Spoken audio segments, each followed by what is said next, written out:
Did I see the tweet that you added me at? Yeah, that was the first time we beat both of them on the road in program history. In 1 year. Yeah. That was the first time we had done that. Oh, look at that! Nice. How like how that might about be that? something you mentioned. With the Leonardo DiCaprio gif. Impressive. Nice. And they've been in it's almost, is that 10 seasons? Because NKU was what? Was it 16, 17 or 15, 16 when they started? I have no clue. I'm actually going to look it also- up. Another Brew City Bruiser name, Cherry Clobber. Nice.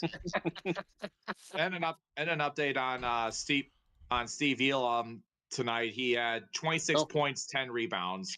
Wow. 26 points, 10 rebounds. Hey, Tyler, there's actually something that I was going to ask you, and everybody should say hello because we're live on YouTube and everybody can hear you. Okay. What I would say is that Tyler, I think like in the Panther U Discord, I was looking for somebody who could like keep up with the recruits and like just post like, hey, they had these amount of points in this game, or like here's a video of something they did. And you seem to be somebody who's like up to date on that better than everybody else. So I figured I would ask. It's up to you. You don't have to do it. I certainly could. Yeah. I mean, I just have to keep reminding myself, but I certainly can do that. Absolutely. So I just updated it in the recruiting tonight. So 26 points, 10 rebounds tonight for our upcoming recruit Stevie Elam. So what was the score? We won the Wright State game by 16 and at Northern Kentucky by 20. Not only have we never like won that trip before, but we are whooping ass in this week. Dude, I don't know what came together for those guys. This is honestly the best stretch of performance that we have seen from this team these last two games.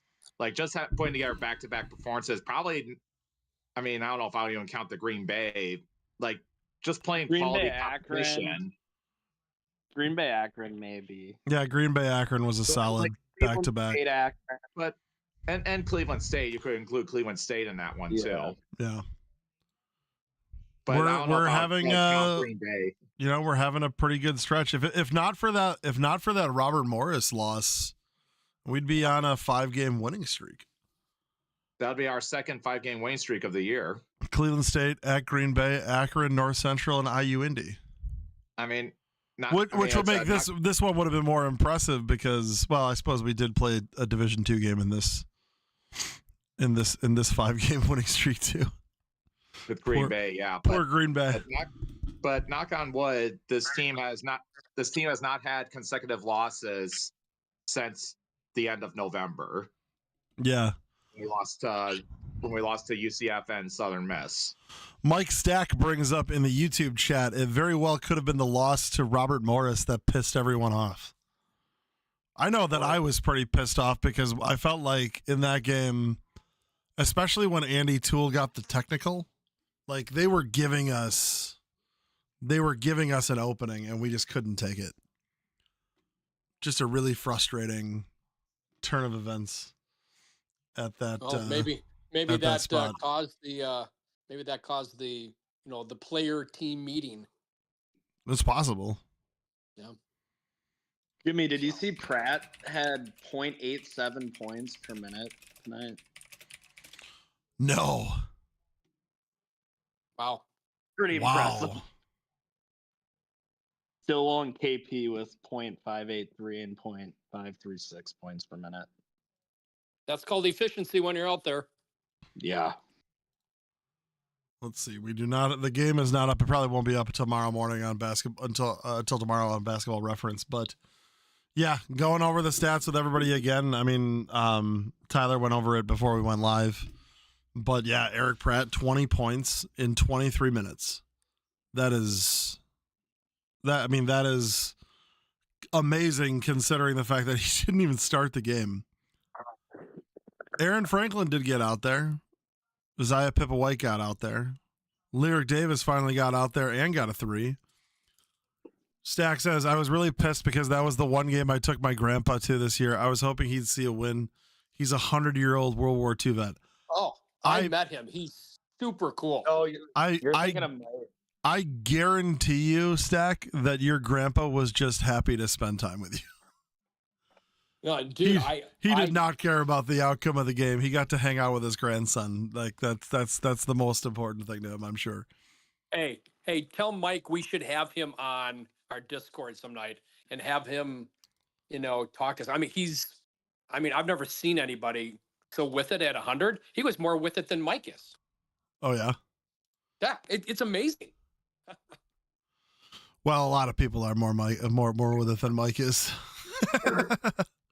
Sarah Jackson says Eric Pratt popped off. He's fine and plays basketball. You're the only person here that has an opinion on his looks. I don't. I mean, he's fine and he plays basketball. That's all we need to know. Sarah Jackson, that's what you need to tell every female student at UWM. In all of your classes, just be like, look, this guy is hot and he's really good at basketball. Yeah, dude, I'm so much in a better place than I was 5 days ago. That Robert Morris loss really rubbed me the wrong way. It just because we had so many opportunities to win it. And, we had won the 2 games previously, but Green Bay was Green Bay and Youngstown State was depleted. They didn't have Farmer for that game. And so it was very much like, did we really do that well? I didn't feel like we've really had that set against against a Horizon League team that's strong. We haven't had like a set run of like good Horizon League games in a row. We had, IU Indy's better than they were. We got those first 2 wins. Then we beat IU Indy in the 5-0 December, and then that stinker at Oakland just really just it stunk. It really stunk. The loss, beating Detroit Mercy is like, yeah, it's Detroit Mercy. I mean, yeah, they are better than last year, but it's still like, this is still a bad basketball team. It's just like IU Indies, like they're better, but it's going to be a couple years before they're hitting that stride that we expect them to go on. Yeah, man. At this point, we are what now? What were we? 15-7, 8-3 in the Horizon League. What more do you need at that point? Like what more? What more can you say? So SRT4 driver on the board posted that Bart just told Scott in the post game that the team wasn't cheering for each other in the RMU game. Now they are. That makes all the difference. I've said it before. I've said it a million times. This basketball program under Lundy has reacted positively to positive, fan interaction, just positive support. They've reacted more to that than any other sports team I've ever seen. And that brings it back to, we need to get people in the arena. If we can get 8,000 people in the arena for basketball games and they're positive, we're never going to lose a game in front of a crowd like that. So, hopefully these wins start like showing up. We're in the hunt for a conference championship. If we get that win at Cleveland State, on February 8th, which is only what 3 games from now. If we can somehow win that game at Cleveland State, that puts us not quite in the driver's seat because they also have to lose another game, but that would give us the tiebreaker, and then all we got to do is pick up one more game the rest of the season. Getting a week, getting 8 days of rest, and then being able to step in and play Fort Wayne next week Sunday is huge. That's going to be gangbusters. We need a massive crowd for that game. That's by the way, that is, I believe, we don't have, because we already played Cleveland State. Unless Oakland catches up to Fort Wayne, that's going to be our best home game. That's going to be our best opponent for the rest of the year at home. Because we have Wright State and Northern Kentucky, who are unfortunately, on down years. I mean, we just saw it firsthand. And then we've got Oakland and Detroit Mercy to close the season. Stack says the Oakland game exposed some flaws. Good news is we've got nearly 2 months to fix them before we play Oakland again. I mean, not really. We have a month before we play them again. A month and 3 days. But that's still plenty of time in a college basketball season. Josh Tomaszewski says our offense against zones since the Oakland game has been significantly better. It's a true learning curve. We have to figure out a way to get some of us to the Wolstein Center. I agree. I think it would be. I'm a big proponent of getting road trips to conference road games. When I was a student, it was a lot easier. We could hop in a car on campus, and in an hour we were at Loyola. In an hour and 15 minutes we were at UIC. 2 hours to Green Bay, 2.5 hours to Valpo, 3.5, maybe 4 hours to Butler. I mean, that was easy. And we don't have those games anymore. Green Bay is the only team we can play midweek where we can all make it, or most of us can make it for that road game. So for the one conference road game that falls on a weekend, I'm not including Robert Morris because, you have to they don't have a game timer for Robert Morris yet, but it's a Sunday. So you're rushing to the airport in Pittsburgh, which I don't even know if you get a direct flight from Milwaukee to Pittsburgh. And then you're flying to O'Hare or something, or you're taking a 11-hour car ride. That's not reasonable for most people. I can barely stay awake on my 40-minute drive to Racine every day. It's a I will say this: the old Thursday Saturday schedule would have put me at Northern Kentucky tonight, and I feel kind of crappy about that. And partially that comes back to the television deal.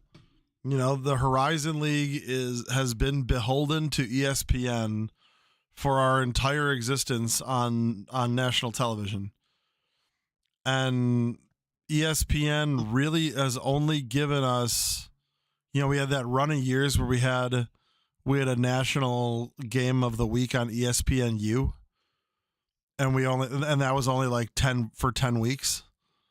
And then we had, and then we'd always have the ESPN2 semifinals and the ESPN championship game, and we still have those. But I don't even. I think the Monday semifinals are on ESPNU at this point. So, what I want to know is when is the Horizon League contract with ESPN up? Because the Horizon League has got to really consider going to a streaming service like Amazon Prime or Netflix, where it's clear. I said this a couple times. Amazon Prime and Netflix are two. They're two of the biggest streaming services. They've also been the two that have been trying to get into live sports more and more. Hulu's doing it too, but I mean, Hulu carries all the ESPN Plus stuff. So for all intents and purposes, we are on ESPN Plus. So when you get a live, when you have a live game, if we were directly on Hulu, maybe we would have a better prominence on Hulu, but I don't know if that would even be possible. Amazon Prime, you get a Horizon League game of the week or something that would be like on a on a banner on the top of Amazon.com. I would take that all day, every day. And not that like we would have that position for long, but Amazon Prime or Netflix, like they're trying to get into first run live sports content because that's where big dollars are. I mean, ESPN makes how much money for Disney. So for those games, those services really want to get into that. They've both gotten into the NFL. Amazon's adding NBA. Netflix just added WWE Raw, which for the purposes of television, WWE plays as a sport. I know we know that it's predetermined, it's fake or whatever, but like for television they don't see a difference. For a television group they don't see a difference, except WWE doesn't have an off season. So they've got that. They did the Jake Paul Mike Tyson awful fight, and so clearly they want to get into first round programming. Why not the Horizon League? Why wouldn't you go to one of these services and be like, hey, look, we're cheap. What we need is exposure. Give us prominence. Help us with our production value somewhat. And you can showcase yourself for when the Big Ten or the SEC or the ACC or the Big East is, when one of their deals is up with Fox Sports or ESPN or something. And then, hey, there you go. Now you can show, now you've shown one of those big conferences. Hey, look what we did for this rinky-dink mid-major conference. We will really roll out the red carpet for you. Big Ten, how would Rutgers feel to have a national TV game against Nebraska? Wait, that's basically a Horizon League game. Josh says, every year since Lundy's taken over, there's been strife and bumps in the road. He's gotten the team straightened out quickly where we then start playing our best ball. Let's hope this is the start. I really hope there aren't any more bumps in the road for this, because if there are, then we have an issue with, do we hit that bump, at the wrong point, maybe there's just something that needs to get these guys to come together and be like, let's put our bullshit aside and let's go for it. It seems like they did that this week. It's certainly the results of the games definitely show that they've done that this week. Popping over to the stats. Milwaukee here. Let's give a little bit of pump there. Well, obviously that's not the score. Obviously we have to change the score here. Right, guys? Because the score is MKE 79, Northern Kentucky 59. Fantastic.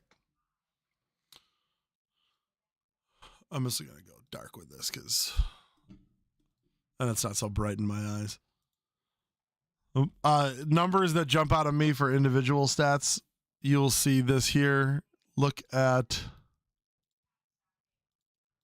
player of the game for sure is Eric Pratt. Oh, wrong one. There we go. Player of the game, Eric Pratt. Tyler Peters named the Tyler Peters player of the game is Eric Pratt. In only 23 minutes, he had 20 points on 7 of 12 shooting, 4 or 5 from 3. Made both of his free throws, a rebound, 2 assists, 3 steals. Fantastic game for EP. Sarah Jackson also says that he's hot. So he's got that going for him. Kentrell Pullian, what can you say if not about Kentrell Pullian? He shows up. He shows up day in, day out, does what he can, whatever he can for the team. Sometimes it's making baskets. Sometimes it's getting a long rebound. Sometimes it's calming down and handling the ball and not pushing too hard. And what do we get today? 15 points. Yeah, it was 5 short of what Eric Pratt had tonight, but he made his first 3 3-pointers. He missed the next 4 3-pointers he took, but he made his first 3 3-pointers. It was in the first few minutes of the game, and it got the Panthers off to the races right away. I mean, they were very there was no real point where Northern Kentucky really felt like a threat tonight. When Wright State, in the game a couple nights ago against Wright State, there was that point where it got within 6, and in the chat in my head, people are saying, I'm thinking like, they're coming back. This is Wright State. This is Fairborn, Ohio. We do not win here very much, if ever. I think we've only had in the 20 years I've been a fan, I think we've won it at Wright State 3, maybe 4 times. For the best one, check out my Twitter profile picture. But yeah, I mean, they pushed them away. Tonight, there was, at no point did I feel like Northern Kentucky was going to really challenge them. I mean, they were within 6 I think they were within 6 or maybe it was 8, somewhere in the 20s. And then Milwaukee just kind of put its foot on the gas. All of a sudden, had a 12-point lead, and they never really had a shot after that. Other guys here. I mean, looking at the free throws or looking at the field goals. KP made basically almost half his field goals. AJ McKee was 3 of 7 from the line. JaMichael Stillwell 4 of 5. Themis Falks 4 of 7. Eric Pratt 7 of 12, then a bunch of single or small ones. Getting this team to shoot well changes everything. So what I want to warn people of is, don't look at it like we've now made it and we're set. Because there are going to be rough games. We know it. We know it. The Panthers do not have we don't have a bunch of shooters, right? We have one for sure shooter, Eric Pratt, who had a phenomenal shooting night tonight. And we have a bunch of guys who have good times, good moments. But when you look at Kentrell Pullian over the course of the season, he had 28 minutes tonight, but down here, he's 35.4% for the season from 3. Stillwell is 36.2% on about half the usage. AJ McKee's having a rough year shooting, but Themis Falks doesn't have a lot of volume, but Kentrell Pullian's really emerged as that second strong shooter. They talked about it before the season started when they had the event for fans at the Milwaukee Athletic Club. Some of the guys who were in chat here earlier, who were in the voice chat at the start of this, some of the guys were there for that. It was a great event. I'm glad that they did it. I hope they do events like that all the time. I wish they do an event like that once a month in the off season, because God, Panther basketball is such a big deal for a lot of us. And just other sports are kind of a bummer, or I just don't care as much until the Brewers hit the playoffs, or the Bucks are in the playoffs. It's hard to get up for that, but this is Panther basketball during the season. It's great. When it's not seasons, It's long. So they did the event. Scott Warris was the MC and did a phenomenal job, as he always does with those. He's very good with the interviews. We're lucky to have Scott Warris. I want to say that. We're very lucky to have Scott Warris. But he was interviewing Lundy. It was a stage. They had Lundy. It was Warris, Lundy, Faison Fields, and Kentrell Pullian. And Lundy talked about how he wants to force KP into these situations because KP wants to be a better public speaker. And they also talked about KP talked about how he wants to be better at shooting from the outside. Because if you look at the history of the team under Lundy, which is the history of the team with Kentrell Pullian, because again, he is there day in, day out. In fact, if I remember correctly, he has played in every single game of the Lundy tenure, which is an incredible amount of games. But KP, he mentioned he wants to be better at shooting. If you look at his stats from a year ago, so if we pull up Kentrell Pullian as a player, this year he is 35% from three. Last year, so he went from on basically the same volume, right? So he's had the same volume the entire time. In his sophomore year, he was 39.2% from three. And then last year he took a dip all the way down to 27.5% from three. So he literally dropped 12% from three, and now he's not quite back up to where he was as a sophomore, but 35.1% on 5 shots a game is real solid. That's a green light. That is somebody that you want to be taking shots.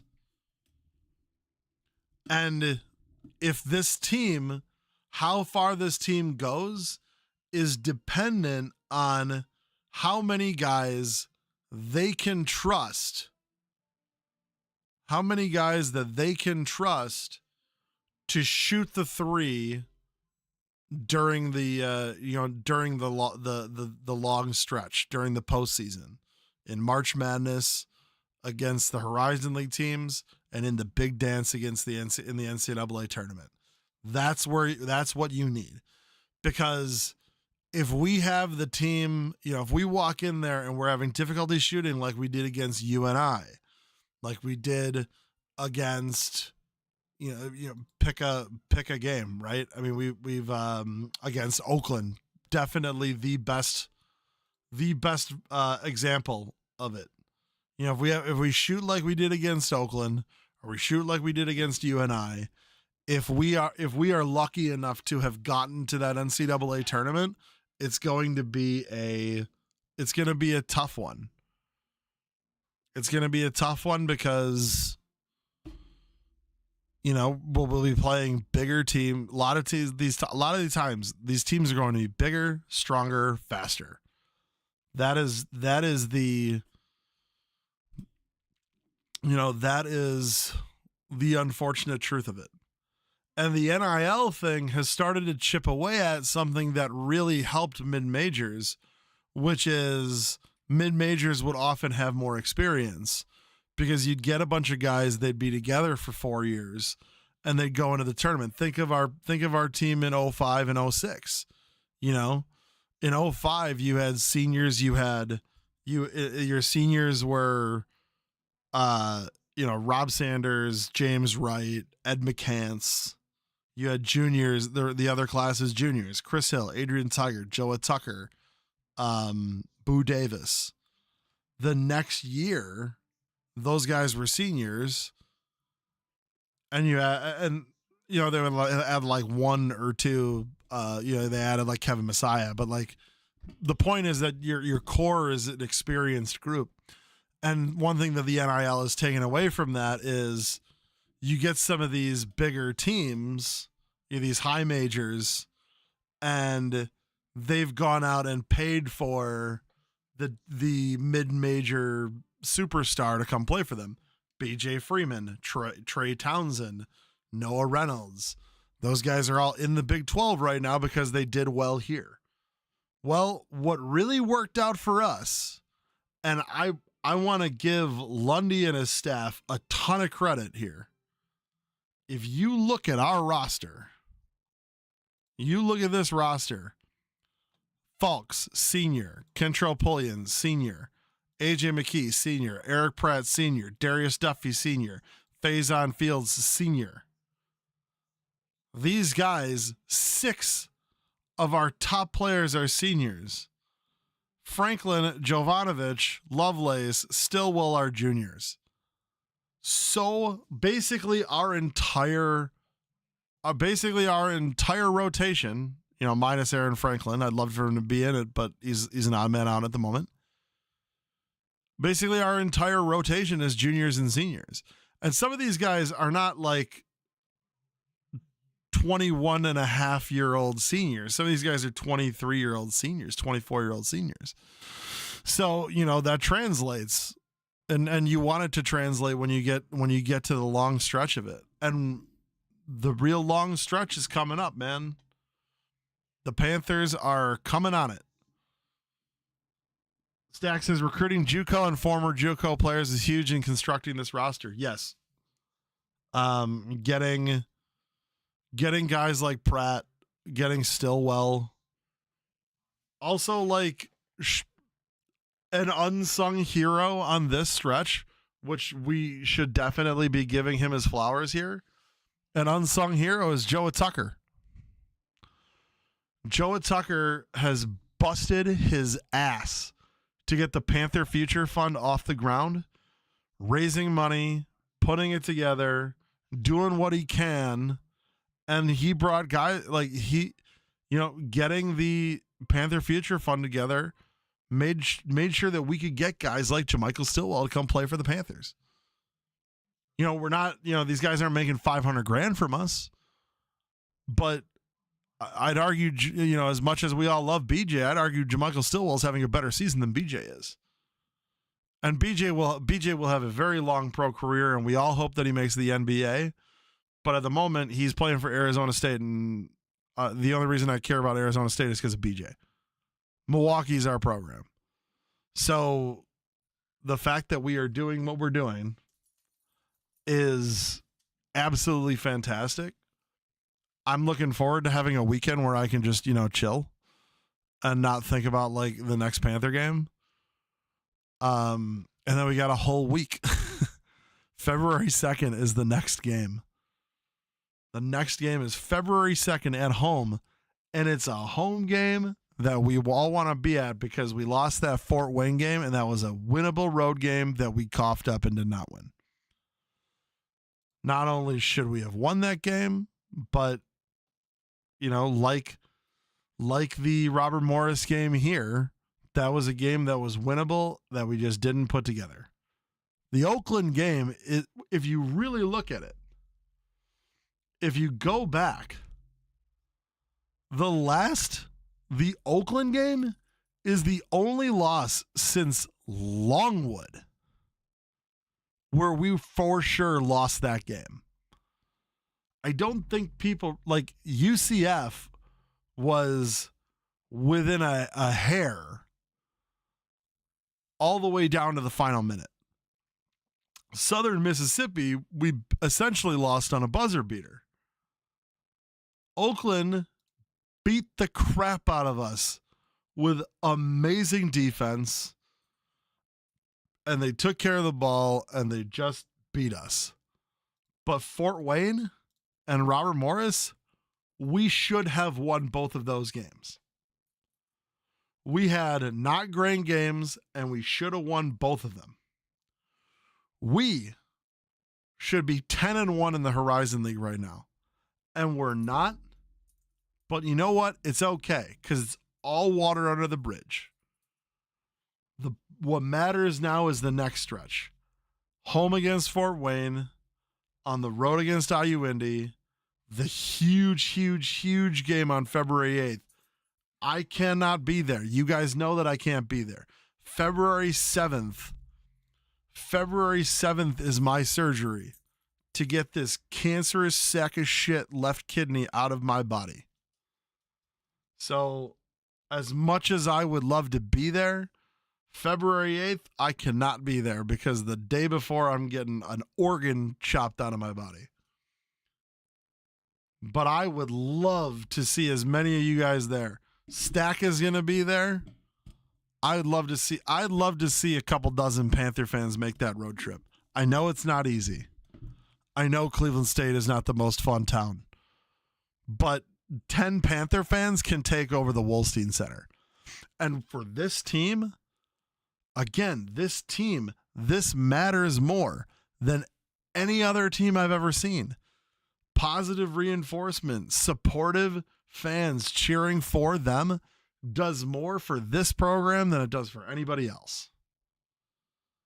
So if you can get to that game, hell, if you're able to get to IU Indy on Wednesday, February 5th, maybe you get to that game too. You'd have to leave here at noon or 1 o'clock on Wednesday, and you wouldn't be back until after midnight, but maybe some of the younger guys be up for that midweek trip. I know it ain't Hinkle Fieldhouse, and I know it's not Butler.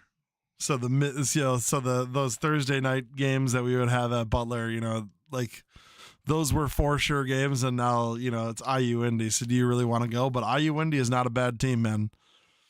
They may have a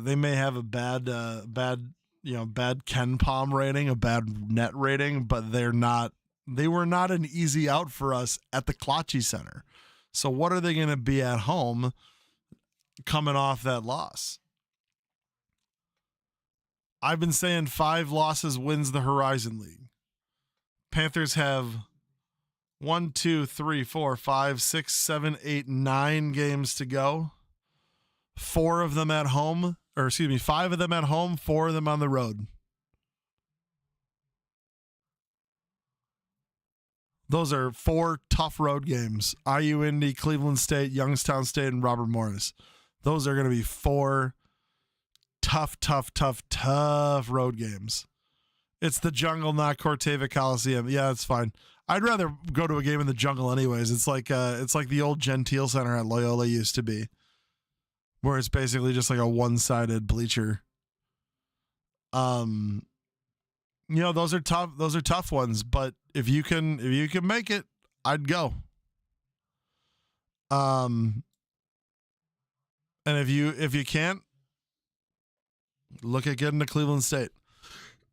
What I do know for sure is that when the Horizon League tournament comes around, we're doing it. We're all going.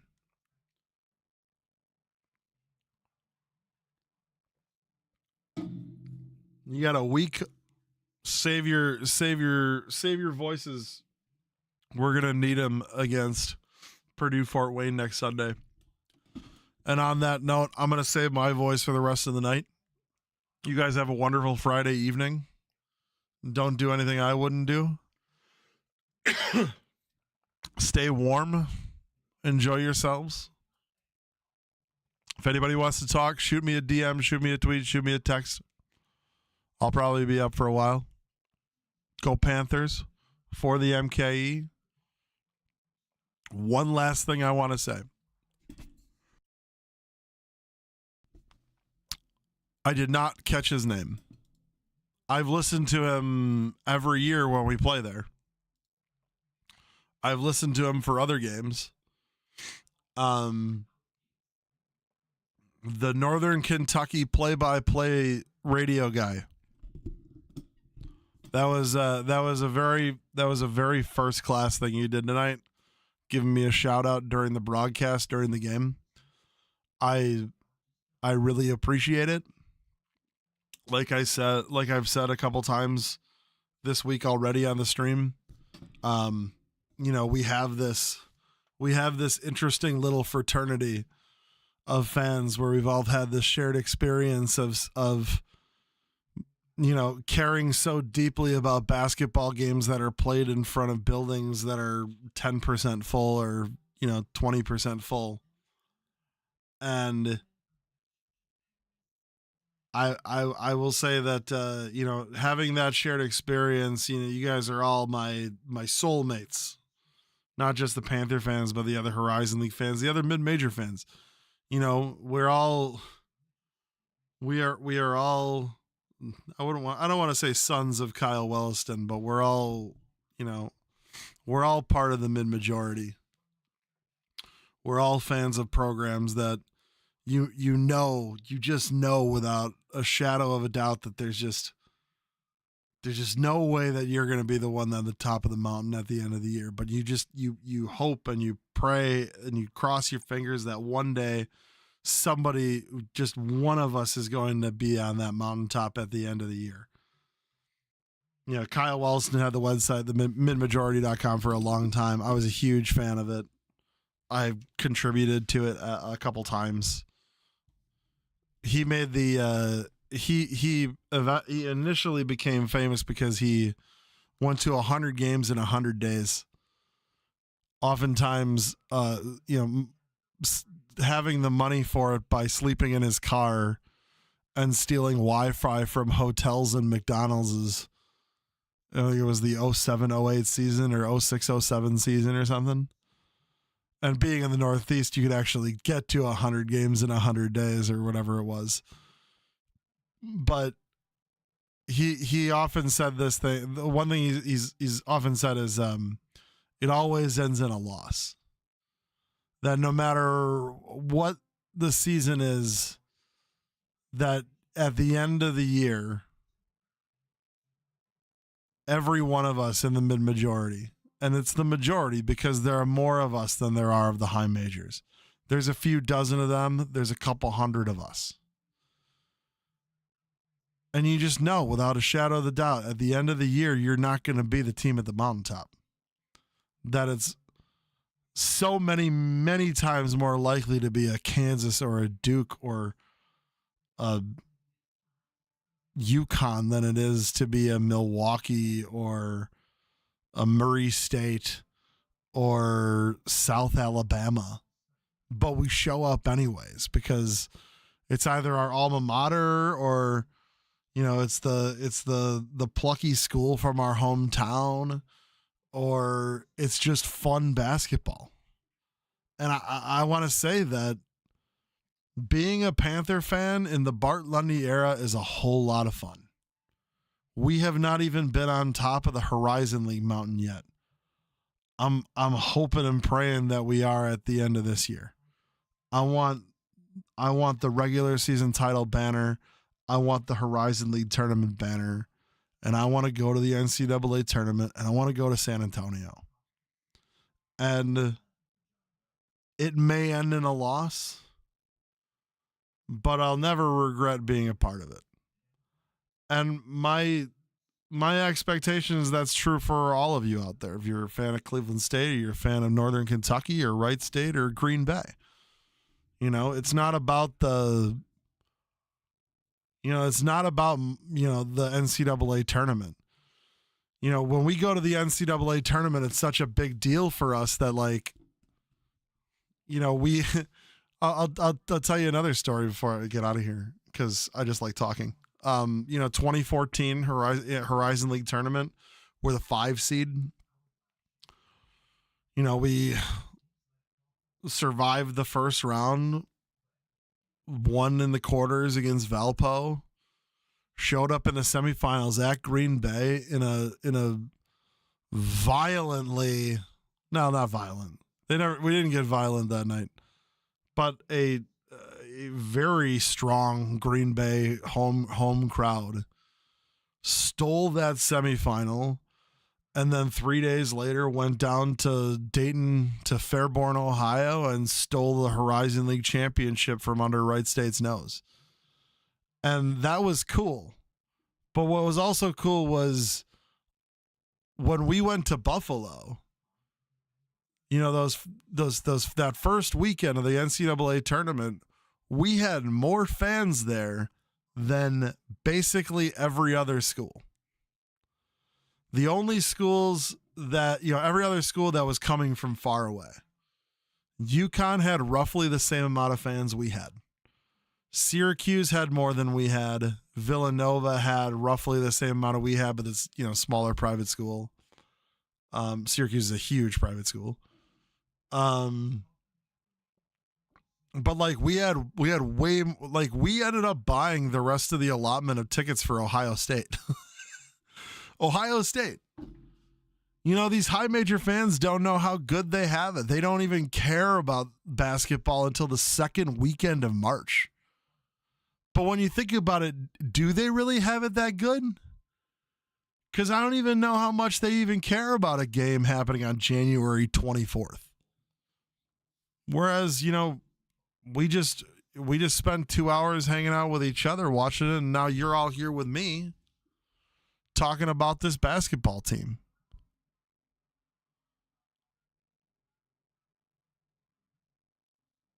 I love the experience. I'm happy to have fun watching Panther basketball again, and I want to thank Bart Lundy, and I want to thank the team. From the coaching staff all the way down to Cooper. Not Michael Cooper, Cooper Janicki. Although thank Mike Cooper too. But from Lundy to Cooper, from Themis and Faison and all those guys down to Austin. Austin and Dom, who's still hanging out. Who still has a hope, who's still part of it. The O-House Center is really cool, and it's going to do a lot for us in recruiting. It already has paid off for us in recruiting. The only person who has not had a great experience in the O-House Center is Thanasis Antetokounmpo. But the program isn't brick and mortar. The program is the people, right? The program at Milwaukee, or the program at Northern Kentucky, or the program at Wright State, it's all... these programs are not made of, NKU is not the truest arena. It's the people. It's Vincent. It's Drew McDonald, Milwaukee is not the O-House Center and the arena. The Milwaukee is Michael Pohl. There's something great about being a fan of mid-major basketball. And I'm glad that I'm part of it. And I feel bad for everybody who has no connection except the most basic one to the programs they're fans of.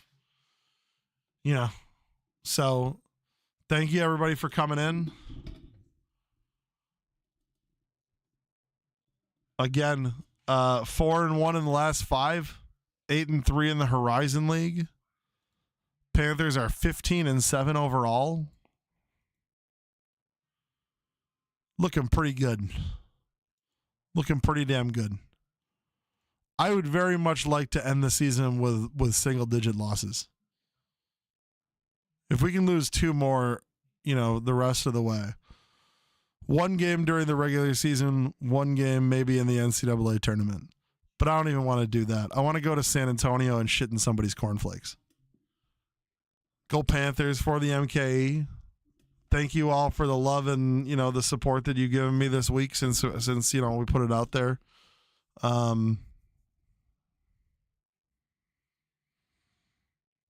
Just waiting on the results from that CT scan on Tuesday. They canceled my MRI on Wednesday, which is stupid. This upcoming Wednesday I had an MRI. They're going to reschedule it because West Dallas Memorial actually can't do this kind of MRI. It is what it is. But yeah, I'm going under the knife on Friday, February 7th. So, whoever you believe in, keep praying to him for me. Frank says, "Go fund me for Final Four tickets." I think if I do a GoFundMe, it's going to be for medical expenses. Not to get political, but universal health care is on GoFundMe. God. I could pay a little bit more in taxes, but, instead I got to beg. I don't even know if I'm going to do it. Fun fact, I don't even know if I should say this. A reporter for CBS 58 reached out to me on Tuesday to say they would like to interview me for the for their channel, for their news show. I was kind of flabbergasted because I don't think my kidney cancer is particularly newsworthy. I was like, are you hard up on news? Because a guy having kidney cancer is not that big of a deal. It's not like I'm like, I'm like I've said before, I'm like Louis Farrakhan. I mean a great deal to a very few amount of people. That's a John Mulaney joke from his last Netflix special. It's funny. It's like, why? Like, why would you want to interview me? And part of me wants to say, and you know, I don't want to alienate anybody here.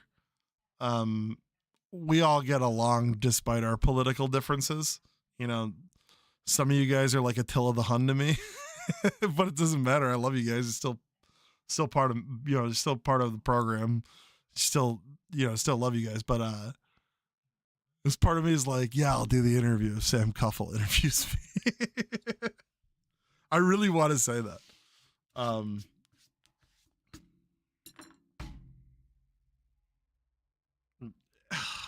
I feel bad for her. I don't think she should have been fired. I would have understood a suspension. You know, they want you to avoid taking, you know, political things, but, you know, it was her personal thing. It was behind a lock. Seems to me like a suspension would have been probably the most. Like, I can't believe they fired her for it. That's too bad. She's my favorite meteorologist, not a weather girl, meteorologist. She was my favorite. She's a Panther. And, you know, whether you support her politics or not, she's still one of us. So, you know, I hope she lands on her feet. I'm sure she won't be sharing her political beliefs on her Instagram anymore, which, you know, will make some people happy. To me, I don't give a damn. But I do hope that the next 4 years, God, why am I talking about this on my basketball podcast? I'm really sorry. I hope the next 4 years are better. I hope the next 4 years are better for everybody, regardless of who's in it. I feel real worry for, you know, I have trans family members who I care. I have a trans family member I care very deeply about, and I fear for him. I don't want anything bad to happen to him. And whether you agree with my politics or not, you should at least understand that sentiment. So that's the last I'm going to talk about politics on this podcast. I'm really sorry. I felt with what happened with Sam this week. I thought it was kind of necessary to touch on it because she's a Panther. She's one of us. So I hope you guys all have a good weekend. I will see you all next week at the Fort Wayne game.